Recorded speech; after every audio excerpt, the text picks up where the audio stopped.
저는 오늘 사사기 13장 1절에서 9절까지의 말씀을 가지고 삼손의 탄생이라고 하는 제목으로 여러분들과 말씀을 나누겠습니다.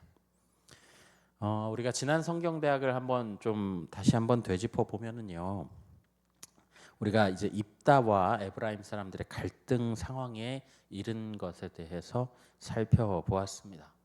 서로 내가 어찌하여라고 하면서 탓을 하고, 그리고 그 말싸움의 끝에 이 분쟁이 격화되면서 내전에 이르게 되는 그런 상태를 보았죠. 이 전쟁에서 무려 4만 2천 명이 죽게 되었고, 입다의 이야기는 결국 국가의 평화도 민족의 평안도 얻지 못한 채 6년 만에 막을 내리게 되죠. 오늘은 이 사사기에 등장하는 마지막 사사, 이 삼손에 대한 이야기를 우리가 살펴보도록 하겠습니다. 여러분, 삼손 하면 가장 먼저 무엇이 떠오르시나요? 설마 제가 떠오르시는 분은 안 계시겠죠? 네. 제가 작년인가요? 재작년이었나요? 네. 삼손의 분장을 하고 여러분들 앞에 나타났던 걸 여러분 기억하시는지 모르겠습니다. 치렁치렁한 긴 머리, 불가사의한 힘, 그리고 그에 비해 너무 빈약한 영성. 우리가 이런 것들을 좀 떠올릴 수가 있는데, 우리가 오늘 말씀을 보게 되면 그러한 그의 특성이 어떤 이유로 생겨났는지에 대해서 우리가 확인할 수가 있습니다. 이 삼손의 등장에 앞서서요, 성경은 이 중요한 복선을 깔고 있는 것을 우리가 볼 수 있는데요. 1절 말씀을 보면 이렇게 기록되어 있습니다. 제가 한번 읽어드릴게요. 잠시만요. 1절. 이스라엘 자손이 다시 여호와의 목전에 악을 행하였으므로 여호와께서 그들을 40년 동안 블레셋 사람의 손에 넘겨 주시니라. 우리가 사사기 1장부터 계속해서 오늘까지 말씀을 계속 봐왔기 때문에 이 말씀이 굉장히 익숙하다라는 느낌을 아마 받으실 겁니다. 우리가 사사기를 시작하면서 사사기는 어떠한 패턴에 의해서 이제 진행된다라고 말씀을 드린 바가 있었는데요. 그 패턴이 어떤 패턴이었냐면 이런 패턴입니다. 첫 번째는 범죄, 이스라엘 백성들의 범죄죠. 그리고 하나님의 심판, 그리고 백성의 부르짖음 혹은 회개, 그리고 사사를 통한 구원, 이런 패턴들이 반복적으로 드러난다라고 하는 사실을 여러분들 말씀을 통해서 기억하실 겁니다. 그런데 오늘 말씀을 보게 되면 이 범죄와 심판의 서사는 등장합니다. 그런데 부르짖음이나 회개의 서사가 빠져 있다라는 것을 우리가 말씀을 통해서 알 수가 있습니다. 더군다나 지금 이 상황은요, 입다의 그 아주 짧은, 그것도 이 내전으로 인하여서 서로 완전히 너덜너덜해진 상태로 나라 안에도 나라 밖에도 평안이 없었던 그 불안한 사사 통치기를 지나자마자 당한 40년 동안의 지배였습니다. 여러분, 상대가 누구였습니까? 바로 블레셋이라고 하는 집단이었죠. 이 블레셋은 해양 민족의 일종입니다. 근데 이 민족적으로 동질성이 강한 민족이 아니에요. 그런데 딱 그들이 하나로 결집되는 순간이 있는데, 그때가 언제냐면 정복과 약탈을 할 때입니다. 그럴 때만 이 블레셋이라고 하는 민족은 하나로 결집되는 그런 민족이었죠. 다시 말하면 정복과 이 약탈이 목표였다라는 말은 무슨 얘기냐면, 상대방이 가지고 있는 모든 것을 털어가고 그곳을 쑥대밭으로 만들었다라는 말입니다. 그렇게 쑥대밭을 당하는 그 피해를 무려 40년 동안이나 겪었다라고 하는 거예요. 우리가 여러분 말씀을 계속해서 읽어와서 여러분 기억하시겠지만, 이스라엘 민족들은 사사기 약 한 300년이 좀 넘는 시간이거든요. 그런데 그 시간 동안 이 민족의 피해를 겪으면 하나님께 부르짖게 되어야 평안을 되찾을 수 있다라고 하는 사실을 이 몸으로 체험한 그런 민족입니다. 그리고 그런 민족이라고 한다면 지금처럼 블레셋에게 오랜 시간 이 정복당하고 약탈당하고 있을 때에 하나님께 부르짖어야 한다라는 것이 정상적인 사고라는 거죠. 그런데 지금 부르짖는 모습이 없다라는 것입니다. 왜일까요? 의지가 없었기 때문입니다. 왜냐하면 하나님께 부르짖는 것도 의지가 있어야 부르짖는다는 거죠. 이방 민족이 번갈아 가면서 억압하는 것에 대해서 어느 정도 익숙해졌기도 하겠지만 기드온 시대, 아비멜렉 시대, 그리고 입다 시대까지 계속해서 이루어진 내전 때문에 이제는 무엇이 옳은지, 무엇이 그른지에 대해서 이럴 때 어떻게 해야 하는지에 대해서 방향성을 완전히 잃어버렸다는 것이죠. 가나안 문화는 점점 조금씩 스며들기 시작하더니 이제는 완전히, 여러분 아비멜렉 시대를 보면 아시겠지만 완전히 물들어 있습니다. 완전히 물들어 있는 모습들이 드러나고요. 또 그 문화뿐만 아니라 그 가나안의 신들이 함께 들어왔습니다. 그러면서 참된 신인 하나님과 가나안의 신들을 함께 섬기게 되면서 하나님께 나아가야 한다라고 하는 그런 기본적인 생각조차 무뎌져 있었다라는 이야기죠. 우리가 2절 말씀을 보면 그러한 모습들이 더욱 짙게 드러납니다. 우리 2절 말씀을 한 목소리로 함께 읽어보실까요? 2절 말씀 함께 읽겠습니다. 소라 땅에 단 지파에 이름하는 자가 있더라. 그의 아내가 임신하지 못함으로 출산하지 못하더니. 자, 여러분 여기 말씀을 보시면요, 단지파에 마노아라고 하는 사람이 나오죠. 그런데 그의 아내가 임신하지 못했다라고 말씀이 기록을 하고 있습니다. 당시에 이 이스라엘 민족 여성에게 있어서 자녀를 낳지 못한다라고 하는 것은, 임신을 할 수 없다라고 하는 것은 하나님의 저주를 받은 것으로 여겨질 만큼 굉장히 수치스러운 일이었습니다. 여러분 사무엘의 어머니인 한나라고 하는 여인을 알고 계시죠? 한나가 남편의 사랑을 많이 받았습니다. 그런데 그럼에도 불구하고 아이를 낳지 못해서 아이를 낳은 다른 부인에게 핍박을 당하니까 굉장히 괴로워한 나머지 통곡의 기도를 올렸던 것들을 여러분 기억하실 겁니다.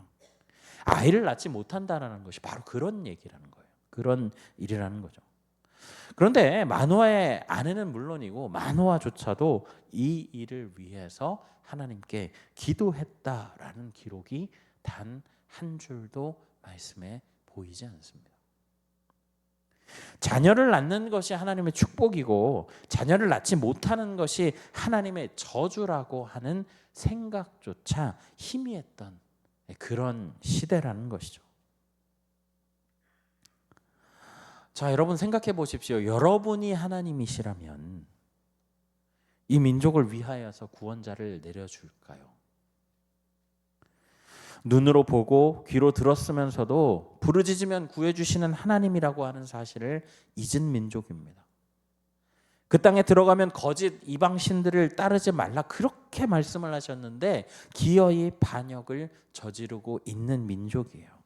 그것도 아주 심취해서 이제는 복이 어디에서 오는지, 저주가 어디에서 오는지조차 희미해진 그런 민족이라는 것입니다. 아무리 하나님이 선택하셔서 아브라함을 선택하셨잖아요. 선택하셔서 만드신 민족이라 할지라도 하나님이 그들을 위하여서 구원자를 내어줄 필요가, 이유가 어디에 있습니까? 하나님 입장에서 보면 이런 백성쯤은 깡그리 없애고 다시 만들어도 되잖아요. 말 잘 듣는 민족으로. 이렇게 지지리도 말한다는 민족인데 지금까지 참으신 거면 많이 참으신 거 아닙니까? 그런데 그 민족을 향해서 하나님이 먼저 손을 내미셨다라는 거예요. 우리 3절 말씀인데요. 우리 3절 말씀 다시 한번 읽어보시겠습니다. 3절 말씀 함께 읽겠습니다. 여호와의 사자가 그 여인에게 나타나서 그에게 이르시되 보라, 내가 본래 임신하지 못함으로 출산하지 못하였으나 이제 임신하여 아들을 낳으리니. 여호와의 사자, 천사, 다 비슷한 뜻입니다. 그런데 그 존재가 나타나서 뭐라고 얘기하냐면 네가 임신 그동안 못했었지? 이제 너는 임신하여서 아들을 낳을 거야 라고 이야기하고 있는 거예요. 그런데 여러분 그 아들이 어떠한 아들인지에 대해서 4절과 5절 말씀은 이렇게 기록하고 있습니다. 제가 한번 읽어드릴게요.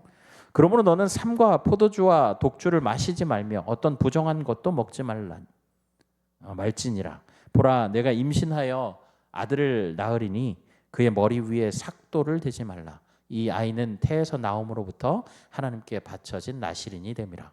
그가 블레셋 사람의 손에서 이스라엘을 구원하기 시작하리라 하시니. 여러분 태어날 아들에 대해서 하나님의 사자는요 이 아이가 태중에서부터 나실인이 될 것임을 선언합니다. 그럼 우리는 이렇게 질문할 수 있죠. 나실인이 뭡니까?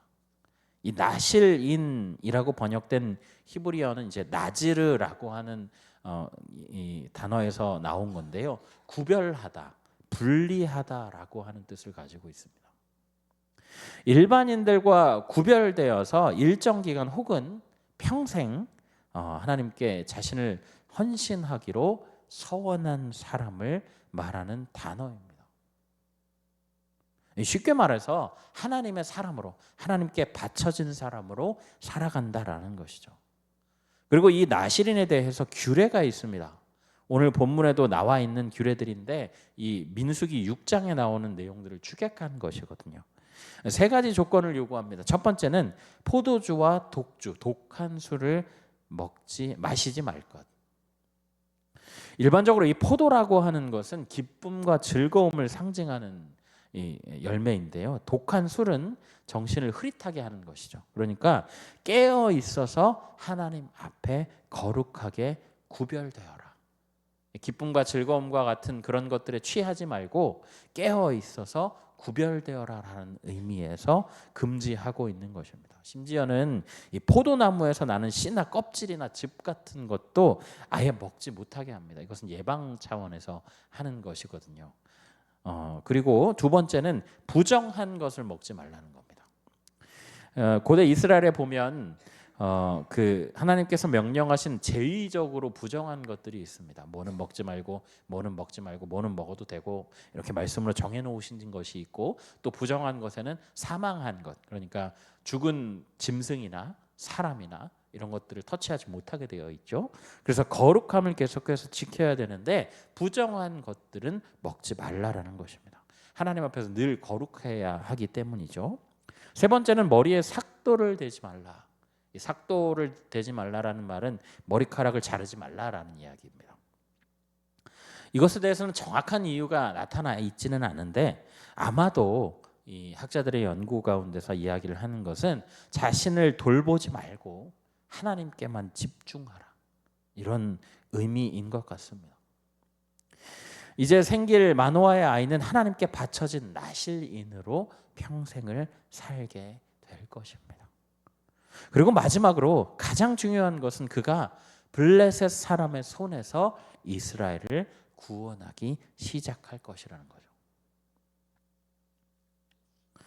마노아의 아내가 이 말을 듣고 즉시 남편에게 갑니다. 우리가 6절과 7절 말씀 함께 보실 텐데요. 우리 6절과 7절 말씀 함께 읽어보겠습니다. 이에 그 여인이 가서 그의 남편에게 말하여 이르되 하나님의 사람이 내게 오셨는데 그의 모습이 하나님의 사자의 용모 같아서 심히 두려움으로 어디서부터 왔는지를 내가 묻지 못하였고 그도 자기 이름을 내게 이르지 아니하였으며 그가 내게 이르기를 보라 내가 임신하여 아들을 낳으리니 이제 포도주와 독주를 마시지 말며 어떤 부정한 것도 먹지 말라. 이 아이는 태에서부터 그가 죽는 날까지 하나님께 바쳐진 나실인이 됨이라 하더이다 하니라. 네, 지금 보면 마노아의 아내가 남편에게 자기가 만난 여호와의 사자에 대해서 이야기를 합니다. 그런데 그 사람이 뭐 사람인지 아니면 영적인 존재인지는 잘 모르겠지만 굉장히 용모가 하나님의 사자와도 같다라고 이야기를 하면서 두려워서 그가 어디에서 어떻게 왔는지 그의 이름이 무엇인지에 대해서 전혀 물어볼 수가 없었습니다라고 이야기를 합니다.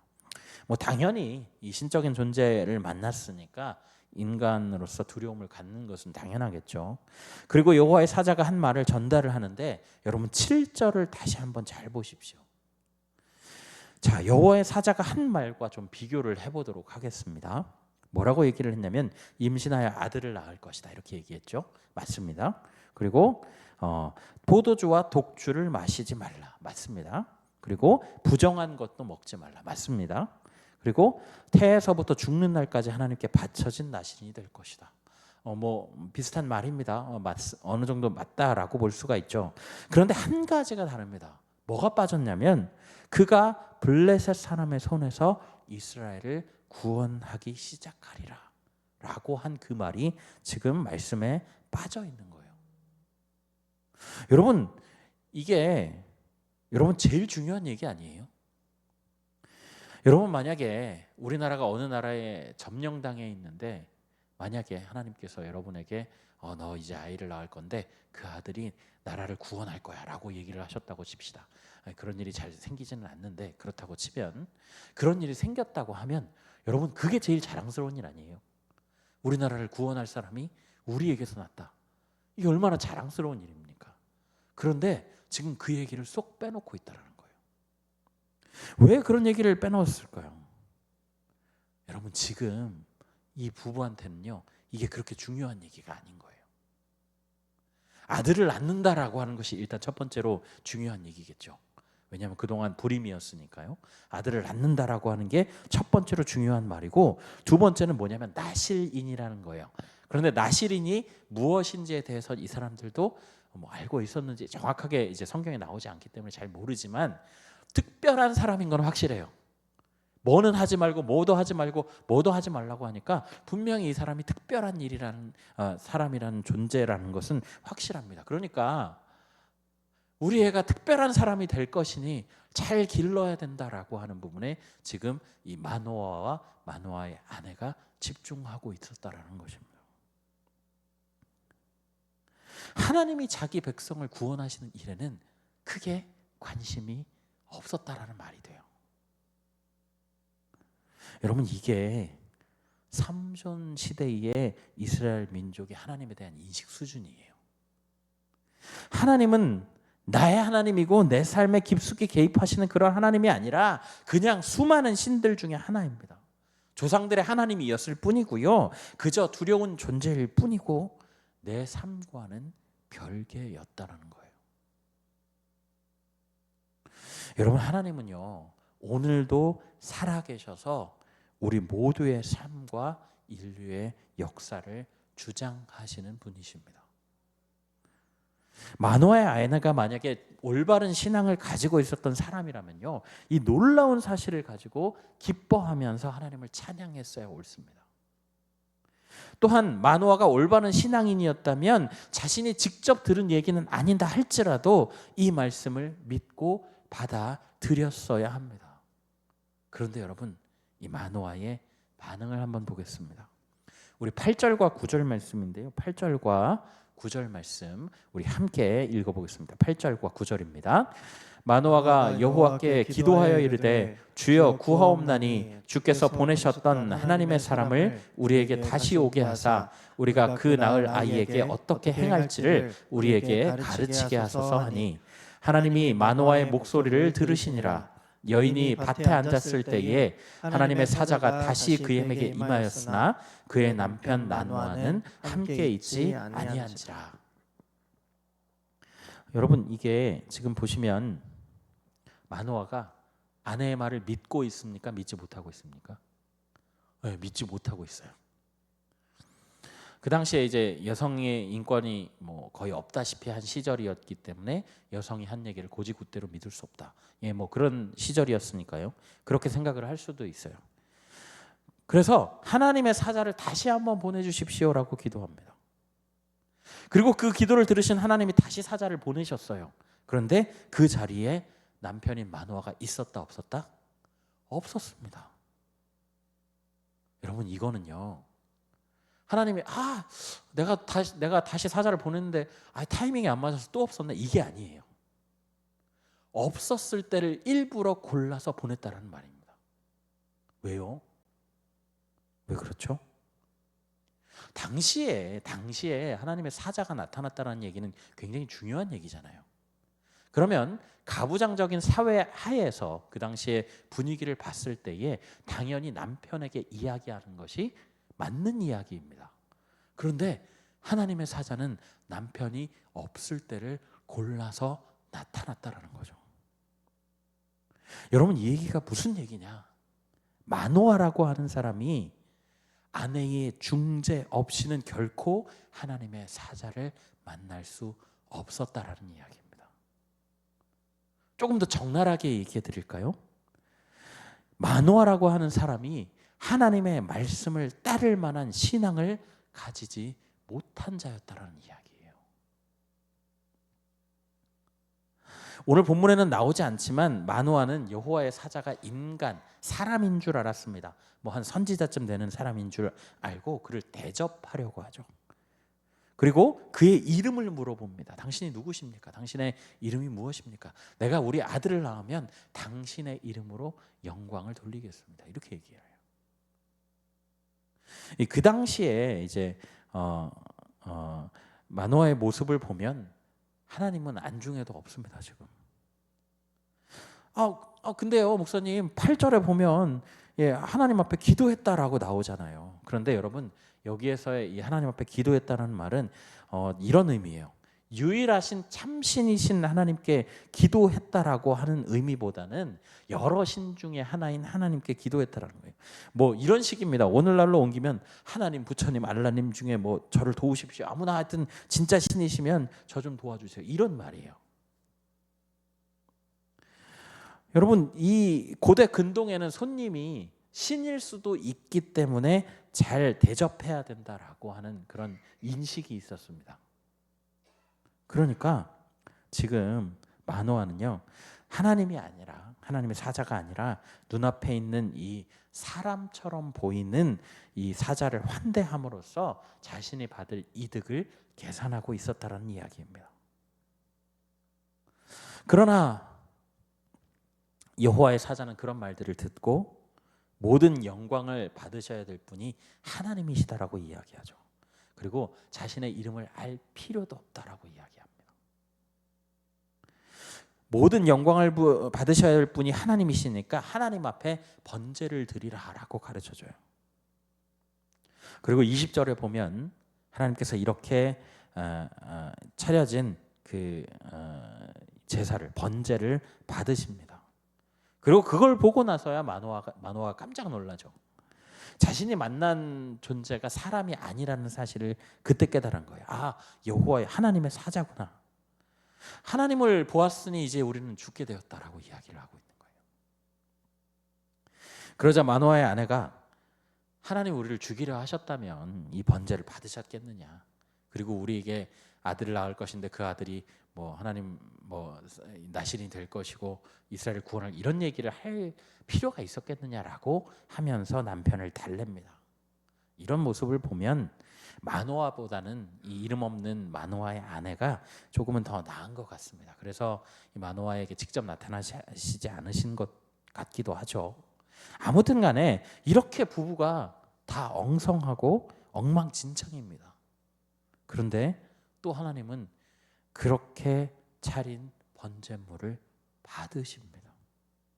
어쨌든 하나님이 계획하시고 또 이루시기로 하신 거니까요. 사랑하는 여러분, 오늘 말씀을 읽어보면요, 막장 드라마를 보는 것처럼 속이 좀 답답합니다.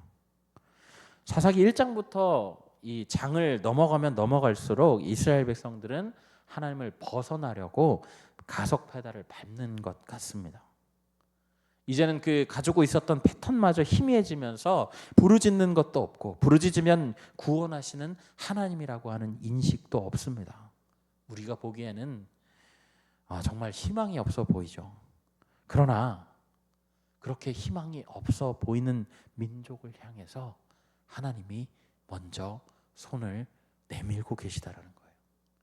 이 배은망덕하고 패역하고 걸핏하면 하나님을 배반하는 그 민족을 향하신 배신 없는 사랑, 설명할 수 없는 사랑이 드러나는 것이죠. 사랑하는 성도 여러분, 저는 오늘 말씀을 읽으면서 예수님을 생각하게 됩니다. 구약을 보통 흔히 오실 예수님에 대한 이야기다라고 하는데요, 자세히 읽어보면 참 곳곳에 예수님에 대한 힌트들을 많이 남기고 있는 것을 우리가 볼 수가 있습니다. 삼손이 태어나던 무렵의 시대가 그렇습니다. 가나안의 우상 숭배와 다신론이 지배하던 시대, 하나님의 백성이라고 하는 타이틀은 달고 있는데 뭘 어떻게 해야 하는지 전혀 모를 정도로 하나님에 대한 지식이 없는 시대, 자녀 세대를 위한 신앙 전수가 전무한 세대, 참 오늘날과 많이 닮아 있는 것 같습니다. 찾지도 않고 부르짖지도 않는 그 시대에 하나님은 그때나 오늘이나 먼저 손을 내밀어 주십니다. 아들을 내어주시고요, 백성들을 향해서 너희가 나를 버렸을지라도 나는 너희를 버리지 않을 것이다, 스스로 약속하시고 스스로 그 약속을 지키시는 분이시죠. 그래서 끝내 고통 속에 있는 자기 백성들을 사탄의 지배 가운데서 구원하시는 분이십니다. 인간 삼손은 나시린의 서약을 다 지키지 못했지만 하나님의 아들이시자 동일 본체이신 예수님은 모든 생각과 마음을 온전히 하나님께로만 집중시켜서 아버지가 주신 그 사명들을 완수하셨죠. 인간 삼손은 블레셋으로부터 구원하는 것을 완성하지 못했지만 예수님은 원수의 손으로부터 자기 백성을 완벽하게 구원해 내십니다. 여러분, 우리가 오늘 삼손의 탄생 이야기를 통해서 하나님이 먼저 손 내미시고 어떠한 희생이 있다 할지라도 그 희생을 다 감수하시고 백성들을 구원하시는 그런 하나님이라는 사실을 드러내 보이고 계신 것이죠. 사랑하는 성도 여러분, 오늘 우리가 살고 있는 이 시대에 신앙을 지키며 살아간다는 것 참 어려운 일인 것 같습니다. 세상의 유혹과 공격은 우리 삶을 우리가 지금 보고 있는 사사시대처럼 흔들어댑니다. 외부에 적만 있어도 감당하기가 힘든데 우리 내부에는 죄의 습관이라는 흔적이 우리를 괴롭게 합니다. 참 많이 흔들리고 하나님 앞에 등 돌리고 배신하는 삶을 습관처럼 살고 있습니다. 우리 이런 모습을 보면서 하나님께 부르짖는 믿음이라도 있으면 다행입니다. 그러나 어느샌가 우리의 삶이 그냥 그런 것에 무뎌진 것은 아닐까요? 블레셋이 약탈하고 지배하면 원래 우리가 매번 이렇게 이방 민족한테 당했지, 늘 그런 거였지 하면서 익숙하고 무뎌져서 하나님 살려주십시오, 하나님 우리가 하나님 앞에 거룩하게 살 수 있도록 도와주십시오라고 부르짖는 것도 잃어버린 것은 아닐까요? 그러나 여러분, 우리가 이렇게 무뎌지고 쓰러져서 일어날 힘도 없을 때에, 부르짖는 것조차 기억나지 않을 때에 우리를 향한 손은 단 한 번도 거두신 적이 없는 그 하나님이 우리 옆에, 우리 위에, 그리고 우리 앞에, 우리 안에 계심을 믿으시기 바랍니다. 우리가 하나님의 손을 믿고 그분의 손을 다시 잡고 우리가 다시 일어나서 하나님을 향해 달려 나아가시길 바랍니다. 바라기는 오늘 이 자리에 계신 모든 성도님들이 우리의 실패와 배신에도 불구하고 우리를 돌보시고 우리의 손을 잡아주시는 그 하나님과 함께 믿음의 걸음을 걸어가시는 그런 삶을 살아가시기를 예수님의 이름으로 간절히 부탁드립니다. 아멘. 우리 시간의 말씀을 기억하시면서 함께 찬양하겠습니다.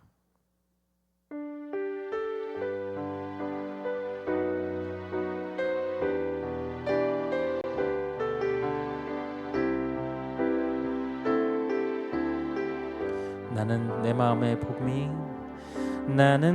마음의 복음이 흥했던 곳에서 다시 아버지를 만나고 주님 내 마음의 연약한 눈물의 끝에서 또 나를 반겨주시네. 작다 생각했던 그의 부르심 다시 나를 회복해 하시네. 다시 일어나 주를 예배함이 내 모든 기쁨이 되리. 그의 기쁨 되어 삶의 모든 순간을 주께 다 내어드리리. 우리 이 시간에 다시 한번 찬양하실까요? 나는 내 마음의 복음이 흥했던 곳에서 다시 아버지를 만나고 주님 내 마음의 연약한 눈물의 끝에서 또 나를 반겨주시네. 작다 생각했던 그의 부르심 다시 나를 회복해 하시네. 다시 일어나 주를 예배함이 내 모든 기쁨이 되리. 그의 기쁨 되어 삶의 모든 순간을 주께 다 내어드리. 다시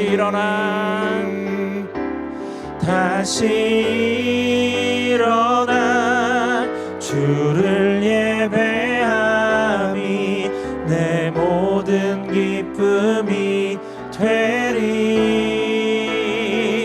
그의 기쁨 되어 삶의 모든 순간을 주께 다 내. 우리 한 번 더 고백하실까요? 다시 일어나 주를 예배함이 내 모든 기쁨이 되리. 그의 기쁨 되어 삶의 모든 순간을 주께 다 내어드리리. 아멘. 우리 이 시간에 함께 하나님 앞에 말씀을 기억하면서 기도하며 나아가겠습니다. 이 삼손의 시대를 보면 하나님께 부르짖는 것조차, 부르짖으면 구원하신다는 것조차 많이 희미해져 있습니다. 자녀를 가질 수 없는 것이 하나님의 저주임을 생각하지 못하고 그것을 위해서 기도할 수 없는 희미해져 버린 그런 시대였던 것들을 우리가 보게 됩니다. 오늘날과 참 많이 닮아 있죠.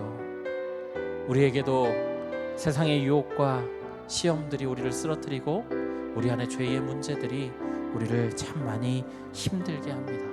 그러나 그럼에도 불구하고 우리를 향해서 내미신 그 손을 거두신 적이 없는 그 하나님의 손길을 기억하며 우리가 그 손을 잡고 다시 일어나기 원합니다. 우리 이렇게 두 가지 기도 제목 가지고 함께 기도하며 나아가실까요? 하나님을 잊고 하나님을 벗어나려고 가속 페달을 밟는 이스라엘 백성들을 두고도 먼저 손님을 주신 주님을 기억하며 우리 삶에 거두신 적 없는 손을 붙잡게 하여 주시옵소서.